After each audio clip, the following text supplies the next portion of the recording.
Inventory management is a very important part in either a manufacturing or a service organization. In the inventory models, they are separated by the types of inventory being considered, which the first model being a dependent demand, which is the internal demand for the parts based on the demand of the final product that is being used. For example, subassemblies, components, and raw materials are examples of dependent demand items. Dependent demand can be calculated once the demand of the final product is known. For the second model, it is independent demand, which is the demand for a firm's end products and has a demand pattern affected by the trends or seasonal patterns and even general market conditions. For example, when producing a vehicle, a battery is introduced in the beginning of the process. But whenever a person purchases it, there could be many years after a replacement for a battery is taking place. There are four basic types of inventory. The first being raw materials, which are unprocessed purchase materials for the manufacturing process to do the finished goods. The raw materials become a part of the finished goods after the manufacturing process is completed. Second, work in progress describes the materials that are partially processed but not yet ready for sales. Third, finished goods are completed products and are ready for shipment. 4. Maintenance, repair, and operating supplies are materials and supplies used when producing the products but are not parts of the products. For example, a lubricant that it can be used in the machines being operated when working and processing a product. Knowing a little bit and the basics of inventory and inventory management, this is an example of what an inventory can look like. Having all these Legos we have in the back room, let's say, and to get them in stock on the shelves at Walmart, we have to put them in a box having one of each.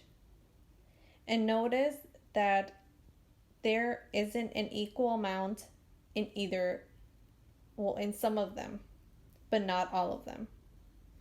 This could either be because there was a problem in the machines when producing the products, or maybe it got damaged in the process, or it arrived, but it got damaged somehow and it wasn't handled properly. Another example that we could also be not having the equal amount in all of the Legos could be because there were some missing and were not sent. This can also be another example of the inventory management. Let's say all these are the parts to make this little Lego house. And in the package, there cannot be one more or one less. It has to be exact. This is to ensure that there isn't pieces missing when doing another order for another customer. Other things that are important in inventory is the inventory cost, which can be the direct cost that is directly traceable to the units being produced, such as the labor. Indirect costs cannot be traced directly to the units being produced. It's more like the overhead. Fixed costs are the independent of the output quantities, such as the buildings and the equipment, the machines, Variable costs vary with output levels such as materials. Order costs are the direct variable costs for placing an order. Holding or carrying costs incurred for holding inventory in storage. In manufacturing, setup costs are related to the machine setups.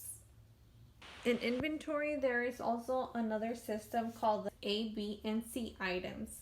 For example, A items are given the highest priority with larger safety stocks.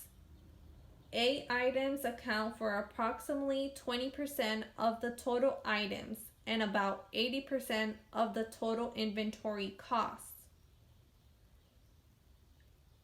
B items account for about 40% of the total items and 15% of total inventory costs. C items have the lowest value and hence lowest priority. They account for the remaining 40% of total items and 5% of total inventory cost. For manufacturing or a retail store to track their inventory, they could use the RFID tags, the radio frequency identification, which tracks individual units. It does not require direct line of sight to read a tag and information on the tag, which can be updatable. Let's say for this model, we could put an RFID tag to track where it is. It could be in a truck,